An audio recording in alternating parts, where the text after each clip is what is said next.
All right, today's lecture is going to be on Newton's second law. We're going to focus on how F equals ma, that a force, the total force, is going to equal the mass times the acceleration. And if a force is acting on an object, it's going to be accelerating. So here goes. When I look at the chapter 6.1, we're talking forces cause acceleration. If I look at this picture, yelling at this ball here, right, it does not make the ball go into the hole. Trust me, I've tried it countless times. Ironically, even when I hit it, it still doesn't go in. Only when a force is applied does the golf ball's motion change.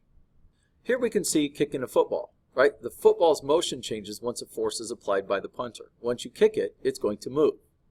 So as simple as it sounds, there's a lot of consequences of Newton's second law. Mass resists acceleration. Newton's first law is the law of inertia. This tells us that all objects have inertia. The amount of inertia is based on the object's mass, right? More mass, more inertia.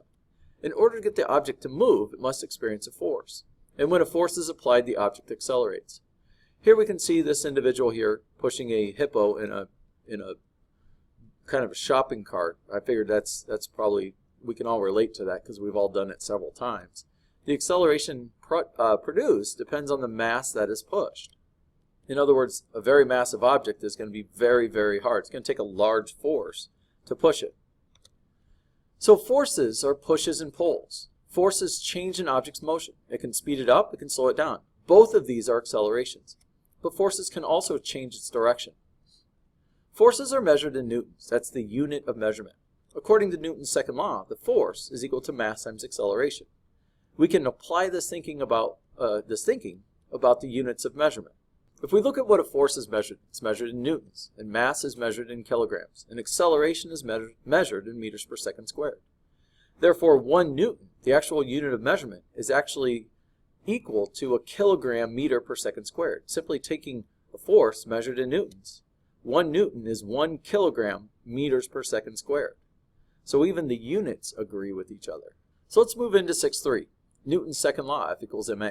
Newton's second law states the relationship of force, mass, and acceleration, where force equals mass times acceleration. In order to find an object's acceleration, one can just divide the force by the mass, where A equals force divided by m. The top picture here, this is simply applying a force to a mass will accelerate it. In the middle picture here, applying a greater force or more force leads to a greater acceleration. Whereas the bottom picture here, increasing the mass while applying a smaller force, right? If I have more material in here, a greater mass, but I apply the same force as I did in my first scenario here, it's going to lead to a smaller acceleration. It's not going to accelerate as much. So here I can look at this as force and mass here, that we can say that this large boulder and this small boulder are actually going to accelerate Earth at the same rate. All objects fall at the same rate when in free fall, where only gravity is acting upon it.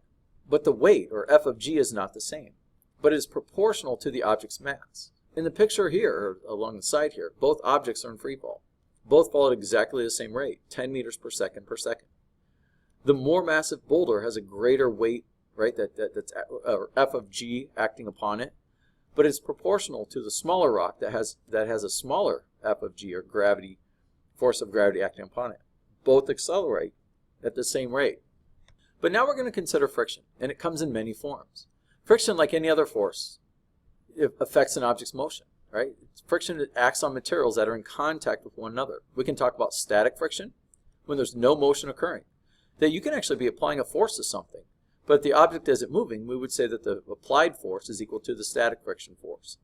This would be in equilibrium. Sliding friction is when one material is dragged over another.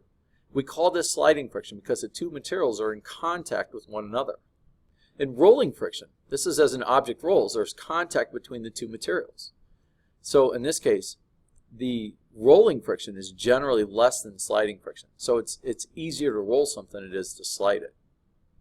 If I compare static friction to kinetic or moving friction, we can actually see a relationship here. So the graph represents the relationship of static friction to that of kinetic friction. It shows that it takes more force to get an object to move than it does to keep it moving. So if we look at the graph, we can see that an applied force, let's say we're trying to push something, say a box on the floor or a desk. It takes a certain amount of force. So this is the applied force on my x-axis and my force of friction on my y-axis. That as I apply a force, finally it begins to move. but it takes less force to actually keep it moving. Right? So when we look at section or AB here, segment, it shows the applied force needed to get an object to move. But BC shows, right, the line here BC, it actually dips a little bit. It takes less friction to keep it moving, right? It takes more force to get an object to move than it does to keep it moving. So friction in fluids. Air actually behaves like a fluid. Air and water behave as fluids. Friction is not limited to solids moving over another solid. Friction also occurs in liquids and gases.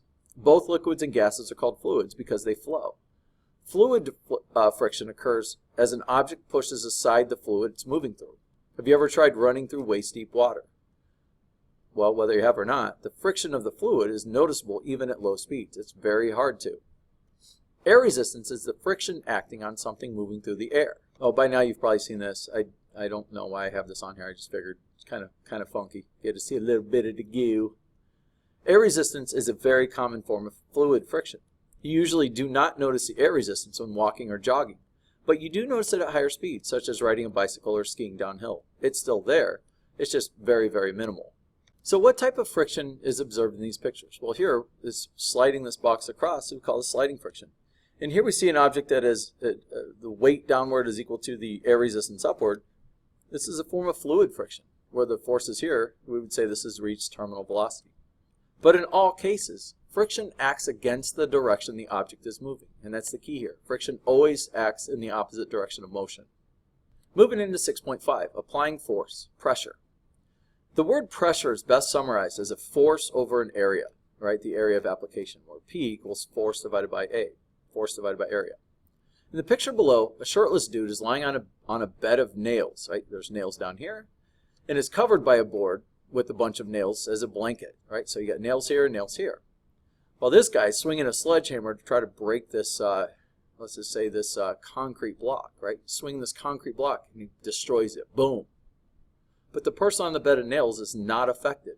And here's why. The total force is spread out over a large enough area that all of the nails are unable to puncture the skin. The pressure, right, force over the area is so low that no harm is done to this individual. So 6.6, free fall. An object in free fall is explained as an object is accelerating towards Earth at g, or 10 meters per second squared. Only gravity is acting on the object. All objects accelerate at the same rate, regardless of mass, when described by free fall. So two boulders here fall towards the Earth, and we've looked at this picture a couple times. Regardless of their mass in free fall, they will accelerate at the same rate, and thus hit the ground at exactly the same time. But here's a caveat. In the real world, air resistance is encountered by falling objects. So these are theoretical scenarios described to help solve problems in the absence of air resistance, but they hold true when there's no air. So 6.7, falling in air resistance, and this is what we've done in class. We have witnessed a feather and a bowling ball fall towards the Earth in a vacuum, right? A chamber that contains no air. In this case here, they land at the same time. In the absence of air, all objects fall at the same rate. The force due to air resistance is explained when you stick your hand out a moving car window. The faster the car moves, the greater the air resistance. The air resistance force an object experiences depends on the object's speed and the area, in this case here, the area of the parachute that we created in class.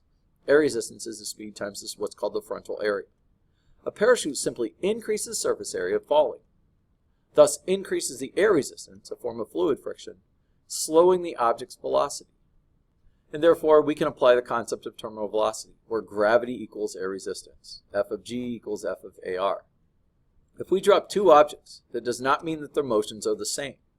An object in free fall is accelerating. An object that has reached terminal velocity is falling towards the Earth at a constant velocity. Both are moving, only one is accelerating. So here's a picture. This object here is in free fall. This object here, oh, actually, technically it says it's heavier. But this one here, this object here, has a greater surface area. Thus, it's going to have air resistance or a greater amount. So it's not going to fall at the same rate as this object here. So the last picture here, we're comparing a feather to dropping that of, say, a different type of ball. The air resistance has a much greater effect on the feather, and it's going to fall at a much slower rate than this object here. It's going to be accelerating. Air resistance is going to affect this object much, much less. And in this case here, this object here is going to be, well, let's just say the net force down, it's going to be accelerating, where this one here is going to be traveling very, very slowly. That concludes Chapter 6 from your textbook.